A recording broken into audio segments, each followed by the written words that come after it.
I'm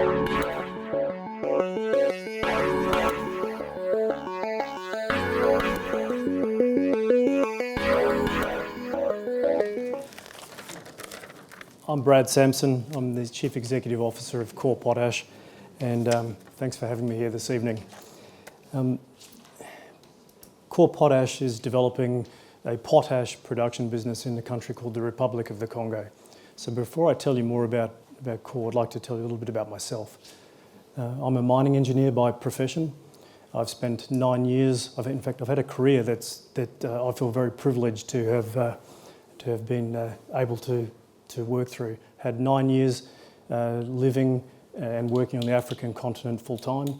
I've had another 8 years working in African countries. It's taken me across Anglophone and Francophone Africa. I've worked in almost every state of Australia. I've spent time in Papua New Guinea, time in Indonesia.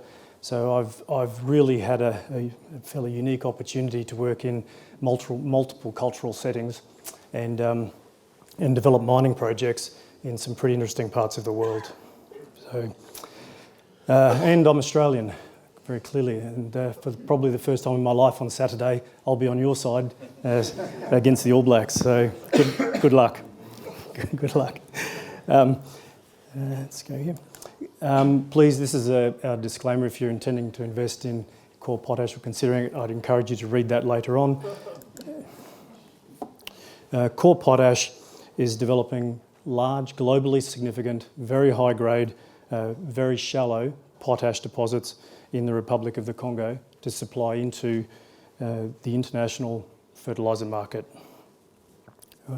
Our grade, our depth and our location deliver a very, very low cost of production that differentiates us from the majority of potash companies on the planet.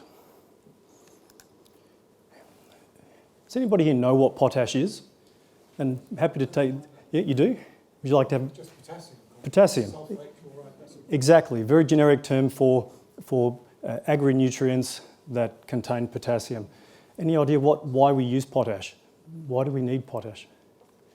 Potassium sulfate is nutrient. Potassium sulfate, there's one of them. Any other?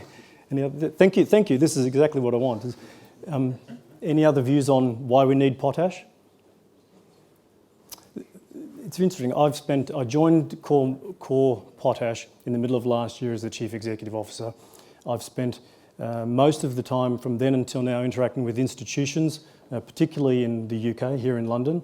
And this is the very first time I'm speaking with a retail audience anywhere in the world on this company. And most of the institutions that I talk to don't really have a good understanding of what potash is or why potash is important. So obviously one of the key 3 nutrients that plants require for healthy growth, and typically you'll see it in the stores as NPK fertiliser. Why is it vital to plant growth? Absolutely critical. If you want healthy plants, you want good-looking fruit and vegetables that taste fantastic, you need potassium. It's an essential nutrient. So why is potash becoming really important, and why are you starting to hear more about potash in the investment community? World population is growing. The amount of arable land is shrinking. There are no themes here that you're not already familiar with, right? You're seeing them play out on a daily basis. Farming needs to become more intensive. If you're going to go to more intensive farming, get higher yields out of ever shrinking portions of arable land, you need to apply fertiliser, and potassium is absolutely critical. So all of those themes drive a pretty constant demand growth in the potash industry, or potash demand, between 2 and 3%. The product that we will produce is called muriate of potash, or MOP. For the chemists in the room, potassium chloride. Right? It is by far the dominant market and dominant source of potassium as an agri-nutrient. So some 86% of potassium comes from MOP. There are lots of other sources of potassium. We've got polyhalite, it's been very topical here in the United Kingdom. Sulfate of potash that the gentleman here called out earlier, nitrate of potash, and sulfate of potash magnesia. For the most part, MOP is the non-MOP sources of potassium tend to come at a much higher cost to farmers and tend to be used where you don't have chloride tolerance in the crops. Tends to be higher end products.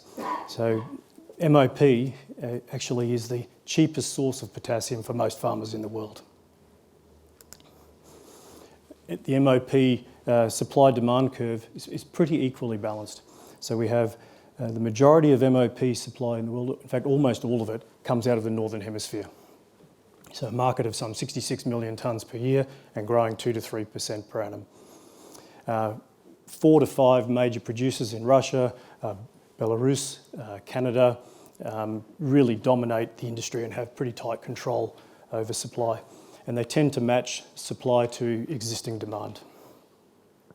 So if we have major producers controlling a very large market, what's the opportunity for core to enter that market?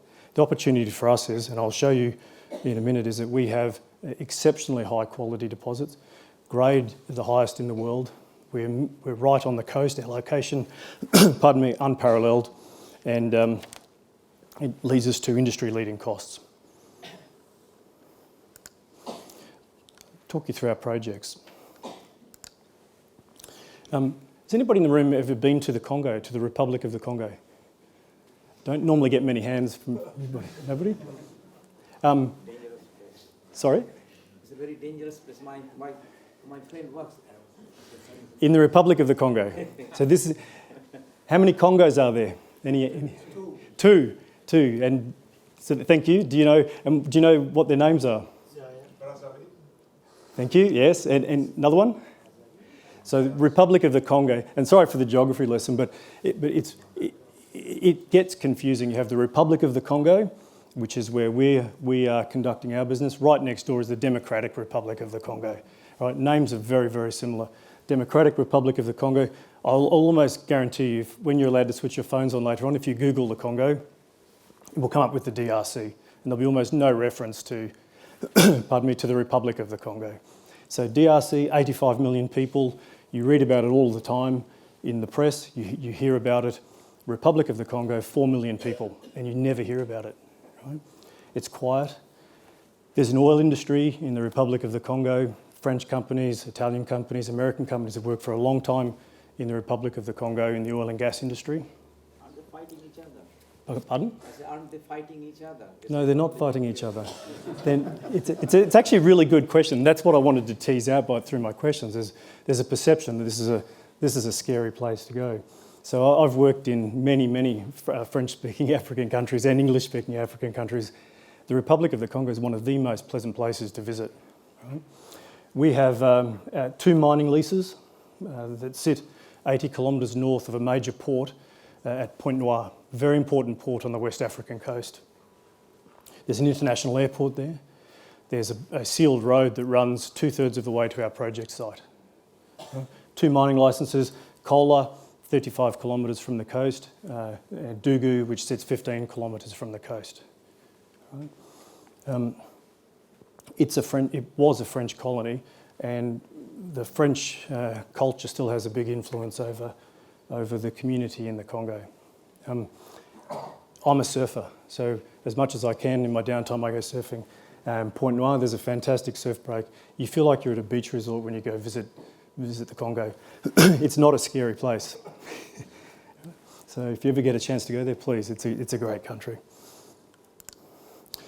We have 2 mining licences that host some 6 billion tonnes of potash mineralisation.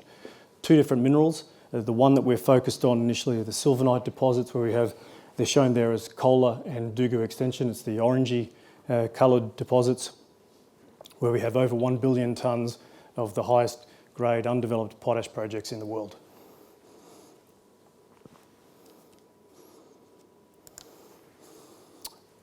Congo sits right in the middle of the west coast of Africa.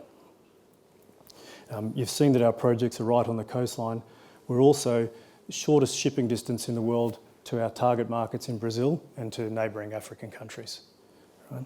That gives us a competitive advantage that endures through every global economic circumstance. These days, shipping, the demand for ships is relatively low. Hydrocarbon prices average to low. and it means that shipping costs are pretty much the lowest they've been in a long time. As global economy improves and ships are in more demand, transport costs go up, the cost advantage we will enjoy, right, against our competitors grows. So the way that plays out in our costs is on this graph. The green bar is one of our projects, the Kola project. You can see at the ship loading point that we're not the cheapest in the world. We're the second cheapest in the world on that CIU data. Okay? By the time you build in the shipping distance to market, we're the lowest cost in the world by a long margin. On that graph doesn't include BHP's data. For those of you who are familiar with things that are happening in the potash space, BHP has a massive project in Canada called Jansen. They've spent billions of dollars on that already, and recent news flow is they're heading to an FID where they'll commit some $5.7 billion to develop that project.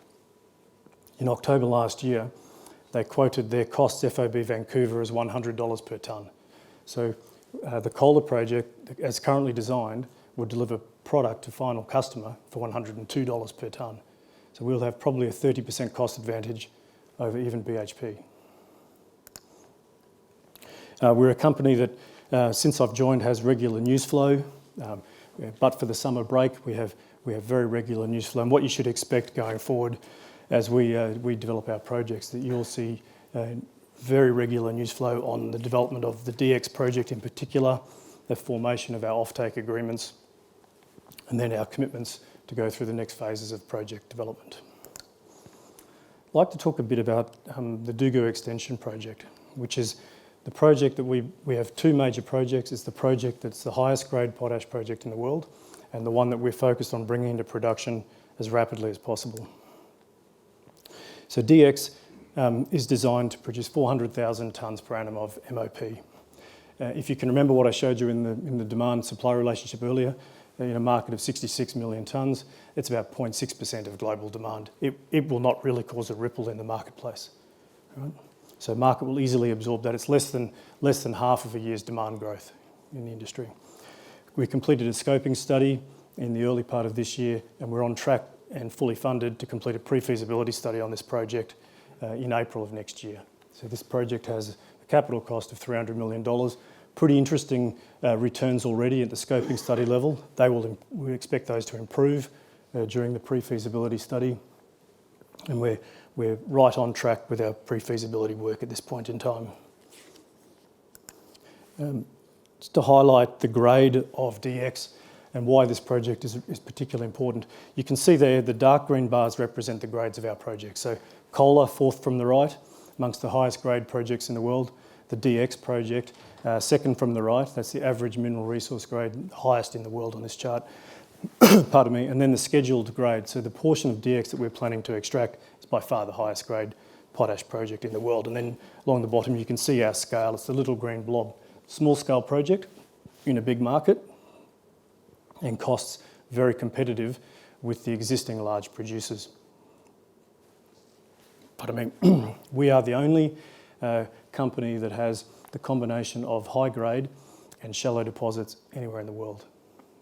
So there are some, you'll see on that chart, there are some grade bars that are nearing the grade of our projects. They're in projects that are generally more than 1.5 kilometres deep, and generally more than 1,000 kilometres from a port. I don't really want to get into too much detail about how we're going to extract the potash, other than to say, for the DX project, we drill holes 450 metres deep, and we pump hot water underground. We dissolve the potash, we pump it up to surface. If you're interested in the chemistry, later on, I'll be more than happy to take that as a question or talk about it outside. We have no tailings dam, we discharge nothing into the environment. Our footprint of impact is very small. There's some drill hole casings, heads at the top of the drill holes, and there is a small processing plant and some pipes running from drill holes to the processing plant. In my entire career, I've not seen a simpler extraction and processing method, or one that has less impact on the environment. By April, we will have finished a two-dimensional seismic survey program at Dugu Extension. That has already been completed. We have 2 drill rigs on site. We're about to drill 4 holes. And why do we have 2 drill rigs? There's 2 different types of drilling that we're going to do. That drilling program will be finished well before April next year. We've conducted technical studies, taking samples of the potash core, because we already have a lot of drill holes across the property. We have conducted laboratory studies on potassium dissolution rates, a number of geomechanical, geotechnical studies on cavern dimensions, and all of those studies so far are giving us positive outcomes and improvements over what's in the scoping study for the DX project. Then we have a very large project called Kola. The time that I joined the company, Kola was the single focus of the company. The DX project didn't exist yet, right? So a big part of my time since I joined the company in the middle of last year has been reshaping the story to introduce the DX project and start to change how we're going to develop the Kola project. And there's a reason for that. This is one of the best undeveloped potash projects in the world. It's larger than DX, has slightly lower grade, and it comes at a high capital cost. This project's going to require some $2 billion of capital investment to get started. And you'll appreciate, for a resources company that currently has a market capitalisation of just over £20 million, financing or attracting the finance required for a $2 billion project is going to take a significant amount of time. The way we'll get into the potash market and the way we'll build value for shareholders is through DX, through the DX project, bring that into production. And in Kola, what we have is a pipeline, a growth pipeline that's already established. Our projects are, as for Kola and DX, are permitted, and I'll come back to that in a moment. Kola is designed as a conventional potash mine. There's nothing unusual about this except that it's very shallow and it's right on the coast. Twin shafts, 270 metres deep, an overland conveyor to a processing facility on the coast, and then we load onto barges which go out to deeper part of the ocean and transship into ocean-going vessels. It's simple, it's technology that's extremely well understood, and it's no different from what happens in North America or Russian potash mines. It's just that when you add all the pieces together, you get to a $2 billion capital cost. So over the next months and the period while we're developing DX, we're working on the optimisation of the capital cost of Kola, and you should expect to see that fall by hundreds of millions of dollars. So, before I move on to the summary, environment and permitting. Before I went to the Republic of the Congo, I expected to see jungle and lots of people, a bit like your views on the DRC and that it's a scary place.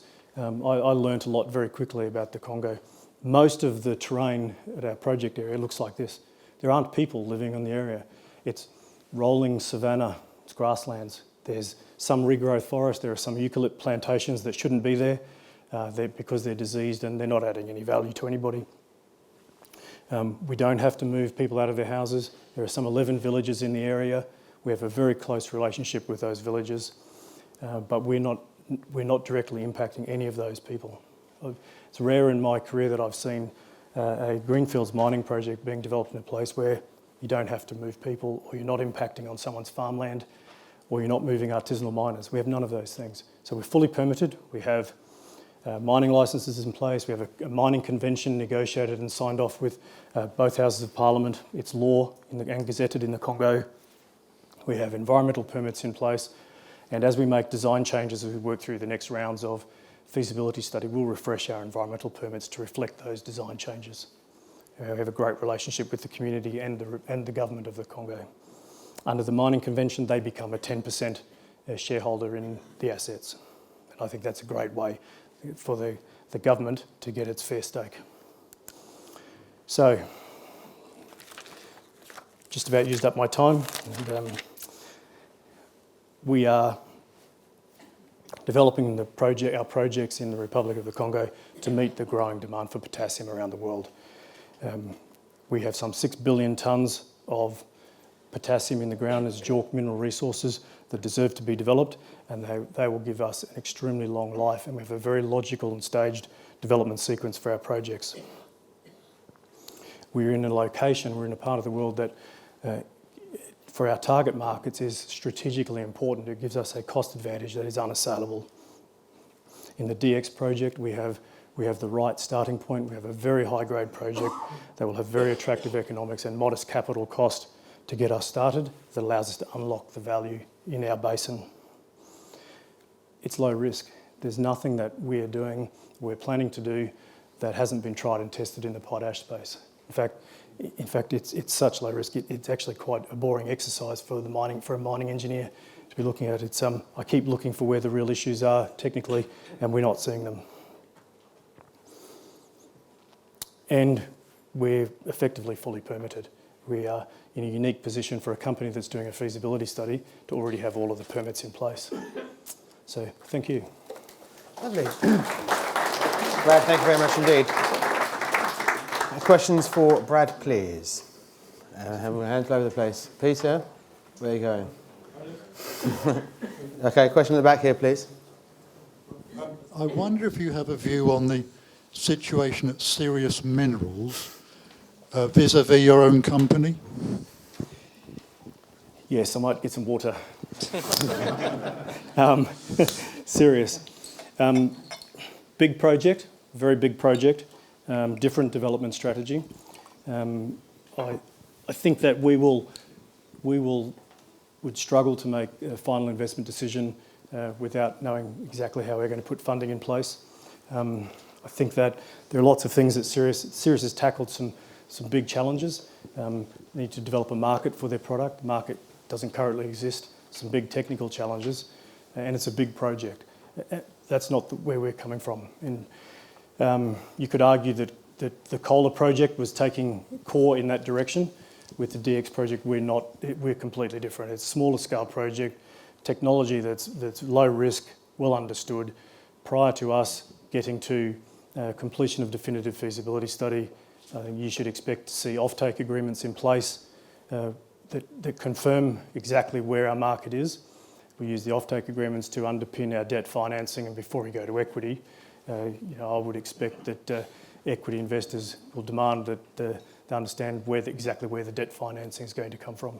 So thank you for the question. I get asked that a lot at the moment, as you'd expect. Thank you. Question here, please. Yep. Thank you very much. That was very interesting. Partly because I use potash a lot on my allotment, and it's invaluable. Are you growing vegetables? Yes. Very good. And they really benefit. But I wanted to ask you, what is the difference in your potash compared to what Sirius wanted to extract in Yorkshire? Because I actually read somewhere that the particular potash in Yorkshire is of a specific kind, which is not very common or not the most usual. I'm not sure if I can't go back. Yeah, I've got the presentation back up, Graham. Sorry to just flick back quickly. I just want to find, and just might help a little bit. There we are. There are multiple sources of potassium. So Sirius are planning to produce polyhalite or mine polyhalite. So polyhalite is a low-grade source of potassium and has some other nutrients in it. Okay, and remember, you're selling at the end of the day. The potash that you're buying from, I presume, from a gardening store somewhere, you're buying in small lots. The bulk of potash is used in commercial farming and bought in larger lots, but it's farmers at the end of the day that are buying the potash. What's really important to the farmers is the cost per tonne or cost per gram of that nutrient going to the ground. So in our case, we're producing MOP that has the most potassium per unit of all. Okay? So as you transport that, it means you can transport it further at the same cost, same unit cost of potassium as that polyhalite would have to travel a shorter distance to achieve. So if you have low-grade nutrients, you can't transport them very far before it becomes cost prohibitive to a farmer. All right? So that's why some people haven't really understood exactly how Sirius are going to market it. Doesn't mean there's no market, it just means it will be different.